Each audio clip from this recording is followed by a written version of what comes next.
El doctor Carlos Silva es jefe del Servicio de Oncología del Hospital Británico, miembro del Servicio de Oncología del Hospital Austral y director de la carrera de Oncología de la Universidad Católica Argentina.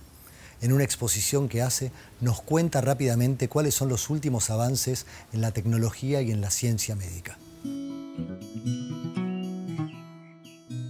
¿Cuánta gente tiene o tendrá cáncer a lo largo de la vida? ¿Se puede decir? ¿Hay una cifra? Hay un cálculo estimado que una cada 2 a cada 3 personas va a tener un cáncer en algún momento de su vida. No nos alarmemos, pensemos que en realidad la mitad de esos pacientes hoy por hoy se van a curar y el 68% de la totalidad de esos pacientes está vivo 5 años después del diagnóstico.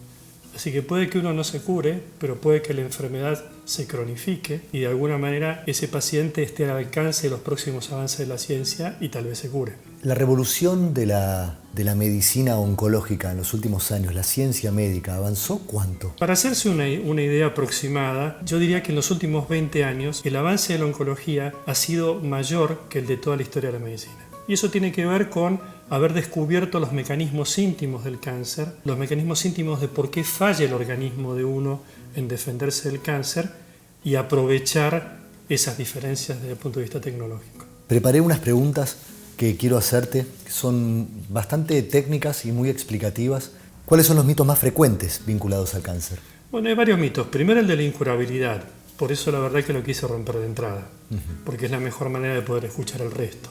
Tranquilizarse al principio sabiendo que uno puede curarse de un cáncer. El otro mito es el del sufrimiento. Y el tema del sufrimiento tampoco, porque en realidad existen cuidados, tratamientos integrales y de soporte que permiten manejar los síntomas que produce la enfermedad o bien los tratamientos que uno hace para la enfermedad en lo que sería final de vida.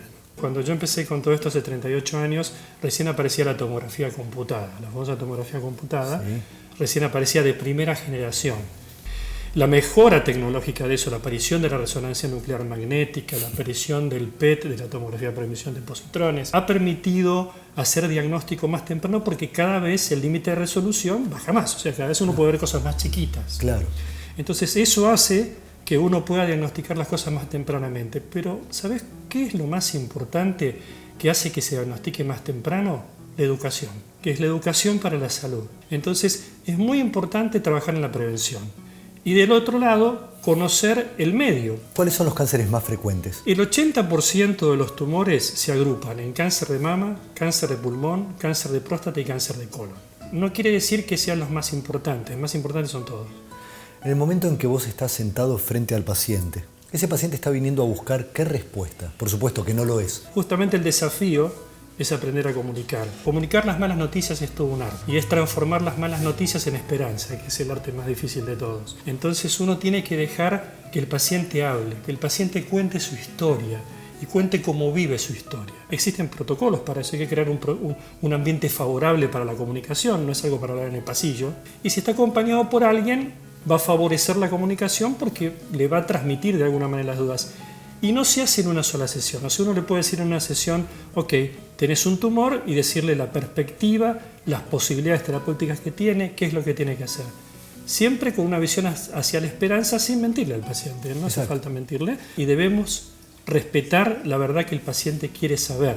Y después hay que trabajar con equipos interdisciplinarios, hay que tener psicólogos especializados, que nosotros llamamos psicooncólogos. La contención es muy importante. Lo que uno tiene que hacer en realidad es altruismo y compasión. ¿Cuántas veces el paciente necesita un abrazo? Tomarle la mano y escucharlo atentamente, no estar con la computadora mirando y cargando la historia clínica, porque es necesario. Uno tiene que comprender que tiene un ser humano enfrente, un ser humano integral, que tiene familia, o sea, tiene hijos, tiene nietos, espera ver sus nietos. Si uno sabe llevar la relación, el vínculo médico-paciente-familia, que permita acompañar a su paciente, a la curación o lo que fuera. 38 años de experiencia. 39 cumplo el 39, bueno. 18 de diciembre. Casi 40 años. Hace 40 años casi que no se conocía cura. Había cura, poca, era predominantemente en enfermedades como las leucemias agudas. Ya había cura en algunos cánceres de testículo, digamos en el cáncer de testículo en general. Había cura en el cáncer de mama tempranamente. Los tempranamente diagnosticados había cura, había algo de cura. Imagínate un paciente con melanoma metastásico, para darte un ejemplo concreto, ¿no? Con melanoma metastásico, hasta hace 10 años la expectativa de sobrevida mediana era 6.4 meses. Y es más, en la era de la inmunoterapia, eso hasta se puede decir que tiene algún efecto inmune. Porque el estrés disminuye la inmunidad, por ejemplo, disminuye la actividad de una célula que se llama natural killer. Hay muchos experimentos hechos con eso en animales hace muchos años atrás. Y se han hecho trabajos científicos con eso, lo cual es lo más interesante de todos, ¿no? O sea, hay trabajos hechos, por ejemplo, en el Moffitt Cancer Center de Tampa, hechos con pacientes que hacían yoga o mindfulness. Todo sirve para acompañar, que es lo que científicamente está demostrado, y no debería promover el pensamiento mágico, pero sí la forma mágica de vivir la vida, que no es lo mismo. Sí, porque claro, la vida uno la tiene que vivir en forma mágica. Te escuché decir que todo el mundo piensa en los enfermos, pero nadie piensa en los que dejaron la enfermedad, en los sobrevivientes. ¿Me podrías contar un poco? Eso es una asignatura pendiente, que no es que esté tan pendiente. En muchos países del mundo hay protocolos para estos pacientes, porque ¿qué pasa con el paciente que se curó? Uno dice, bueno, se curó, el paciente viene y dice, bueno, la verdad que estoy traumatizado, porque entonces la gente le dice, bueno, no te quejes, después de todo te curaste. Sí, quejate, porque en realidad no es solo te curaste. Existe lo que se llama el síndrome de estrés postraumático, que ocurre en las guerras, ¿no es cierto? Y lo que pasa con el paciente oncológico es muy parecido al síndrome de estrés postraumático. Roberto Sivak, que fue un gran psiquiatra, digamos, que se dedicó específicamente a analizar este síndrome de estrés postraumático en el paciente oncológico. O sea que no puede no cambiar tu vida después de una experiencia así. ¿Por qué? Porque yo siempre digo que cuando alguien tiene un cáncer, y se lo digo a los pacientes, ¿sabes cuál es el problema? Se rompió tu inmortalidad. Entonces a partir de ahí no vas a volver nunca más a ser inmortal. Entonces, ¿cómo convivís con la mortalidad? El tema es trabajar mucho con los sobrevivientes para devolverlos a una normalidad diferente. Es lo que va a pasar con la pospandemia, digamos. O sea, vamos a volver a una normalidad diferente, aceptar esa normalidad diferente y disfrutarla como si nunca hubiera existido la inmortalidad, sin negar que existió. No sé si se entiende la idea. Entonces, hay todo un trabajo dirigido a los sobrevivientes para que puedan convertir su vida, convertir esa experiencia en algo útil, al revés, para ser más feliz con cada cosa que le pase. Es muy importante, hay que pensar en los sobrevivientes. Nadie le da bolilla porque todo el mundo piensa, bueno, ya pasó la enfermedad, ya lo sacamos. Ya, chao, lo sacamos, qué sé yo. Entonces, a veces el paciente me dice, doctor, ¿cuándo es el próximo control? Y yo digo, bueno, el próximo control, por las normas o los protocolos de seguimiento, te toca en un año. ¿Tengo que esperar un año? No, vení cuando quieras. Porque la sensación de desprotección, ese paciente por ahí hace quimioterapia y dice, hoy la quimioterapia, paciente con cáncer de mama, potencialmente curada, tratamiento ayudante con quimioterapia, y dice, bueno, ¿y ahora que termina la quimioterapia? Nada, volvé dentro de 3 meses a ver cómo andás y después vamos a ir distanciando los controles. 3 meses. Claro, pero ¿no tengo que hacer más quimioterapia? Ahora, si vos te sentís asustada, si tenés un síntoma, porque esa es la otra cosa, ¿qué le queda al sobreviviente? Cualquier cosa que le pasa, piensa primero que es el cáncer de vuelta. Sí.